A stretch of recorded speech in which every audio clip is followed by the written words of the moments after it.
स्वागत है आप सभी के आज की क्लास में। तो यहाँ पे आज हम लोग देखेंगे एक्सरसाइज 3.3 का लास्ट क्वेश्चन है, जो कि भाषा का क्वेश्चन है और एकदम ये क्वेश्चन VVI क्वेश्चन है। ठीक है, अगर इस चैप्टर से क्वेश्चन रहेगा तो आपका ये लास्ट वाला क्वेश्चन रहेगा और इससे जस्ट पीछे आपका एक अपलोड हुआ है वीडियो जिसमें आपको इस 5वां नंबर क्वेश्चन बताएं वो है। ठीक है, तो आइए हम लोग इस क्वेश्चन को आप आज यहाँ से देखिए, बिल्कुल सिंपल तरीका से आपको बताऊंगा, जिससे कि बनाने के बाद आपको यहाँ से अगर 5 नंबर पूछा जाए तो 5 या 2 का पूछा जाए तो 2 मिल जाएगा। तो किस तरह से बनाना है, तो आइए हम लोग यहाँ पे क्या करते हैं, सबसे पहले यहाँ पे मानकी पे बनाएंगे। ठीक है, तो हम लोग यहाँ पे मान लेंगे। ठीक है, मानक की यहाँ पे है उनकी वर्तमान आयु क्या है। ठीक है, कहता है क्वेश्चन 5 वर्ष बाद जेकब की आयु उसके पुत्र की आयु से 3 गुनी है। ठीक है, यानी जेकब की जो आयु है वर्तमान में उससे क्या है, उसके पुत्र की आयु से क्या है, 3 गुनी है। बाद का मतलब होता है आगे की होता है। ठीक है, इसमें जोर की बात होता है। ठीक है, उसके बाद है 5 वर्ष पूर्व, यानी पहले की बात है, बैक जाते हैं। ठीक है, तो इसमें घटाव होगा कि आयु उसके पुत्र की 7 गुनी थी, उनकी वर्तमान आयु क्या है। तो चलिए दोस्तों हम लोग यहाँ पे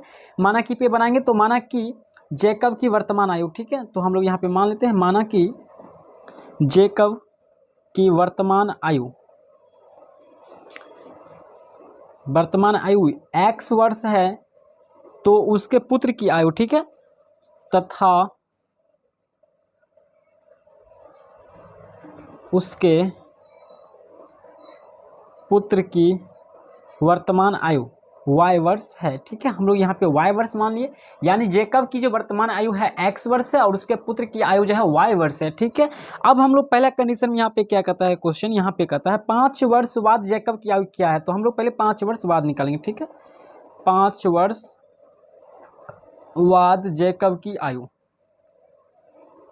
की आयु, तो देखिए साथियों 5 वर्ष बाद करने का मतलब है कि आगे की बात हो रही है, यानी इसमें प्लस होगा। तो वर्तमान में है x वर्ष और 5 वर्ष बाद इसकी आयु क्या हो जाएगी, बढ़ जाएगी। जो अभी है x, वर्तमान में x है मान लिया जाए, तो फिर यानी 5 वर्ष बाद क्या होगा, ये बढ़ जाएगा, तो x + 5 हो जाएगा। ठीक है, और इसी तरह से 5 वर्ष बाद, ठीक है, 5 वर्ष बाद हम लोग करेंगे उनके पुत्र की आयु। ठीक है, पुत्र की आयु, तो पुत्र की आयु क्या, उनका भी आयु y वर्ष है अभी, तो यहाँ पे 5 वर्ष बाद क्या होगा, 5 वर्ष उनका भी बढ़ जाएगा, तो y + यहाँ पे 5 होगा। तो पहला कंडीशन में यहाँ पे ये हो गया। इसमें क्या कहता है, आगे कहता है कि उसके पुत्र की, यानी जेकब की आयु जो 5 वर्ष बाद कितना आयु है, तो x + 5 है। तो आइए हम लोग क्वेश्चन से देखते हैं अकॉर्डिंग टू क्वेश्चन से। ठीक है, तो यहाँ पे x + 5 वर्ष है, किसका आयु है, जेकब की आयु है। तो जेकब की आयु जो है उसके पुत्र की आयु, यानी y + 5 से जो है कितना गुना है, तो 3 गुनी है। क्वेश्चन तो ज़्यादा यहाँ पे ध्यान से रीड कीजिएगा और क्वेश्चन को ध्यान से समझिएगा, उसके बाद क्वेश्चन आप चुटकी में बनाइएगा। तो आइए क्या हो जाएगा, y + 5 तो है इसकी पुत्र की आयु, लेकिन ये क्या है, इसके पुत्र की आयु से क्या है, 3 गुनी है, तो इसको हम लोग 3 से गुना कर देंगे। यहाँ पे इंटू का मतलब होता है गुना कर दिए। ठीक है, अब गुना करने के बाद देखिए पहला आपका समीकरण क्या मिलता है, तो x + 5 तो होगा ही बराबर 3 को y से हम लोग गुना करेंगे तो 3y हो जाएगा। इस 3 को ये दोनों से गुना करते हैं तो यहाँ पे प्लस, तो प्लस, और इस 5 को फिर 3 से गुना कर देंगे तो हम लोग 3 × 5 = 15 हो जाएगा। चलिए हो गया 15। अब हम लोग क्या करते हैं, यहाँ पे देखते हैं कि y वाले सबको इधर लाते हैं, चर वाले की और अचर वाले को उधर ले जाते हैं। तो यहाँ पर x जो है चर है, y भी यहाँ पे चर है, तो y को हम लोग इधर लाएंगे, y के साथ 3 तो 3 को भी, तो x यहाँ पर ये देखिए कुछ नहीं, तो यहाँ प्लस लगा हुआ है, इधर बराबर के इधर आने के बाद ये माइनस में हो जाएगा, तो -3y हो जाएगा। ये मैथ का एक नियम होता है। उसके बाद इधर 15 है आपका 15, ये 5 देखिए प्लस में है, बराबर को उधर ले जाएंगे तो क्या होगा, ये माइनस में हो जाएगा। क्योंकि यहाँ पर जो है x और y वाला था तो उसको हम लोग एक स्थान पे कर लिए, और विदाउट थे यहाँ पे चर वाले तो उसको हम लोग बराबर के उस पार ले गए। ठीक है, तो आइए अब हम लोग क्या करते हैं, यहाँ पे x - 3y बराबर क्या होगा, 15 में से 5 जाएगा तो आपका कितना बचेगा, 10, जो कि समीकरण यहाँ पे आप लोग को प्राप्त हो गया 1। इस समीकरण को हम लोग मान लेंगे 1। ठीक है, इसी तरह से हम लोग चलेंगे, यहाँ पे अगला स्टेप देखेंगे, यहाँ पे हम लोग बगल में ही देख लेते हैं। तो देखिए क्या होता है, फिर यहाँ पे स्टार्ट होता है क्वेश्चन, कहता है यहाँ पे कि 5 वर्ष पूर्व, देखिए पूर्व कहने का मतलब होता है यानी पीछे, यानी बाद की बात हो, पीछे की बात हो रही है, तो इसमें हम लोग क्या करेंगे, घटाएंगे। ठीक है, तो इस कंडीशन में भी हम लोग वही बात करेंगे, 5 वर्ष पूर्व, पूर्व कहने का मतलब घटाओ, पूर्व जेकब की आयु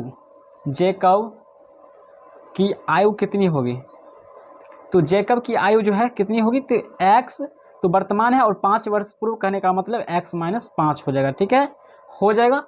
इसी तरह से हम लोग 5 वर्ष पूर्व पुत्र की आयु, ठीक है, पुत्र की आयु। तो आइए पुत्र की आयु क्या है, y वर्ष है और 5 वर्ष पूर्व कहने का मतलब ये माइनस में होगा तो यहाँ पे y माइनस 5 हो जाएगा। ठीक है, हम लोग प्लस कर देते हैं, y माइनस क्या हो जाएगा यहाँ पे 5 हो जाएगा। ठीक है, हो गया। अब आप लोग यहाँ पर क्वेश्चन क्या कहता है कि आयु उसके 5 वर्ष पूर्व जैकब की आयु इतना है और पुत्र की आयु इतना है, तो उसके पुत्र की 7 गुनी थी, यानी इसके पुत्र की आयु से कितना गुनी थे, ये 7 गुने। तो ये देखिए x माइनस 5 वर्ष ये जैकब की आयु है, ये अपने पुत्र की आयु से 7 गुना था, यानी y माइनस 5 से जो है कितना गुना था, तो 7 गुना था, यानी हम लोग इसको 7 से गुना कर देंगे। ठीक है, यहाँ पे हम लोग 7 से देखिए गुना कर देते हैं। ठीक है, यहाँ पे समझिए कि x माइनस 5 जो है किसकी आयु है, जैकब की आयु है, इसकी आयु, इसके पुत्र की आयु कितना है, y माइनस 5, इससे जो है ये 7 गुना है आयु। ठीक है, जैकब की आयु क्या है, इनकी आयु से 7 गुना है, तो हम लोग इसको 7 से गुना कर देंगे और x माइनस 5 बराबर 7 को हम लोग y से गुना करेंगे तो 7y हो जाएगा, माइनस है तो माइनस 7 को 5 से गुना करेंगे तो 7 5 35 हो जाएगा। ठीक है, अब हम लोग क्या करते हैं, यहाँ पे देखिए आप लोग, यहाँ पे हम लोग क्या करते हैं, x है तो x हम लोग इधर रखेंगे और y वाले को हम लोग इस साइड लाएंगे और ये माइनस 5 है तो हम लोग इसको उस साइड ले जाएंगे। ठीक है, तो यहाँ पर देखिए ये प्लस में इधर हम इधर प्लस माइनस यहाँ पे है, तो ये 35 के साथ है ना कि 7 के साथ, तो 7 के पीछे कुछ नहीं तो प्लस रहता है, जो कि बराबर के इस बार आने के बाद ये माइनस में हो जाएगा, 7y बराबर यहाँ पे माइनस 35 है और ये माइनस है, इधर आने के बाद ये प्लस में हो जाएगा तो प्लस 5 हो जाएगा। अब हम लोग यहाँ पे क्या देखते हैं, यहाँ पर देखते हैं कि यहाँ पर ये तो सेम रह जाएगा कि x माइनस 7y तो रह जाएगा बराबर 35, यहाँ पे प्लस में है और ये यहाँ पे ये माइनस है और ये प्लस में है, तो क्या हो जाएगा, ये माइनस ही रह जाएगा, माइनस 30 हो जाएगा। ठीक है, इसको हम लोग मानेंगे समीकरण 2। अब आपका यहाँ पर मिल गया है समीकरण 1 यहाँ पे और समीकरण 2। अब आप लोग समीकरण 1 या 2 से हम लोग इसको प्रतिस्थापन विधि से हल करेंगे, तो आइए हम लोग इसको प्रतिस्थापन विधि से समीकरण 1 और समीकरण 2 को हल करते हैं। तो फिर से साथियों यहाँ पे आप क्वेश्चन को ध्यान से एक बार समझ लीजिए, क्योंकि ये क्वेश्चन है बहुत ज़्यादा इंपॉर्टेंट, इस बार आपके एग्जाम में आने वाला क्वेश्चन है। तो यहाँ पे समझिए, क्वेश्चन को अच्छा से यहाँ पे पढ़िए, उसके बाद यहाँ पे क्वेश्चन को देखिए यहाँ पे। तो चलिए अब हम लोग इस दोनों समीकरण का हम लोग क्या करते हैं, प्रतिस्थापन विधि से हल करना आप लोग को बता। साथियों यहाँ पे अब हम लोग इसको प्रतिस्थापन विधि से हल करेंगे। तो हम लोग क्या बनाते थे, प्रतिस्थापन विधि में बताए थे कि हम लोग यहाँ पे समीकरण 1 या 2 दोनों में से किसी से बना सकते हैं। तो हम लोग यहाँ पे समीकरण 1 से बनाते हैं। तो समीकरण 1 से हम लोग क्या करते हैं, पहले x का मान निकाल के और समीकरण 2 में हम लोग उसको प्रतिस्थापित कर देते हैं। तो यहाँ पे हम लोग क्या लिखेंगे, इसलिए x बराबर यहाँ पे x का मान डायरेक्ट हम लोग निकालते हैं, यहाँ पे बराबर करेंगे 10 है तो 10, यहाँ पर देखिए ये 3 माइनस में है, बराबर के इधर आने के बाद ये प्लस में हो जाएगा, तो प्लस यहाँ पे 3y हो जाएगा। इसको हम लोग मान लेंगे समीकरण 3, चूँकि हमको फिर x का मान बाद में निकालने में आसानी होगा। ठीक है, उसके बाद हम लोग क्या करते हैं, यहाँ पे लिखेंगे x का मान समीकरण 2 में रखने पर, x का मान समीकरण 2 में रखने पर, तो समीकरण 2 में रखने पर हम लोग क्या प्राप्त करते हैं। तो आइए हम लोग समीकरण इसको 2 में रखते हैं। ठीक है, तो हम लोग समीकरण 2 में रखेंगे तो कैसे करेंगे यहाँ पे, तो ध्यान से यहाँ पे समझिएगा। तो हम लोग समीकरण यहाँ पे 2 में रखते हैं। तो आइए हम लोग समीकरण 2 को यहाँ पर लिखते हैं, x माइनस 7y बराबर क्या है, माइनस 30 है। अब हम लोग यहाँ पे क्या करेंगे, इस x का वैल्यू हम लोग को निकला है जो, वही हम लोग क्या करेंगे, इसमें रख देंगे। ठीक है, इस x की जगह पर हम लोग इस x का मान रख देंगे। तो आइए हम लोग 10 प्लस 3y रख देंगे। ठीक है, x की जगह पर हम लोग क्या रखेंगे, 10 प्लस 3y, अब माइनस यहाँ पे 7y पहले से है तो 7y बराबर क्या है, यहाँ पे माइनस 30 है। तो यहाँ पे समझे या नहीं, देखिए ध्यान से समझिए, यहाँ पे क्या कहता है,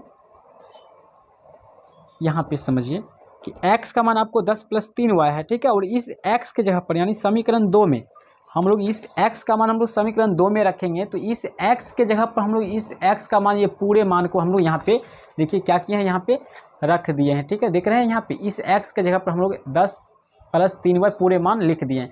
अब आप लोग को यहाँ पे क्या करना है, सिंपल सी तरीका है, यहाँ पे 10 जो है अचर वाले हैं, इसमें चर नहीं है, तो इसको हम लोग बराबर के उधर ले जाएंगे। और यहाँ पे प्लस 3 है और माइनस 7y है, तो यहाँ पे हम लोग माइनस 4y बच जाएगा, चूँकि यहाँ पे बड़े वाला में माइनस है, छोटे वाला में प्लस है। बराबर हम लोग फिर देंगे माइनस यहाँ पर 30, और ये प्लस में देखिए इधर कुछ नहीं तो प्लस होता है, बराबर के उस पार जाने के बाद ये माइनस हो जाएगा, तो माइनस 10 हो जाएगा।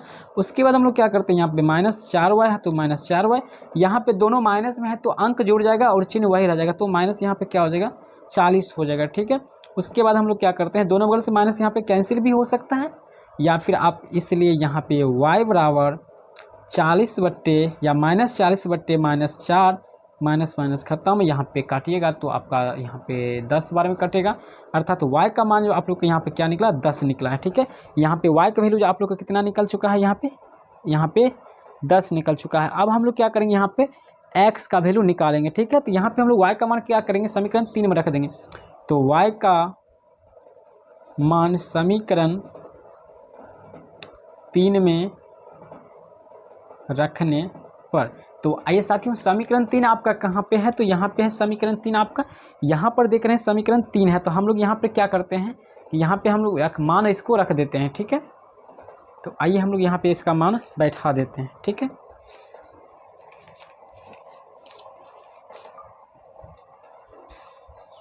देखिए यहाँ पे हो गया ना।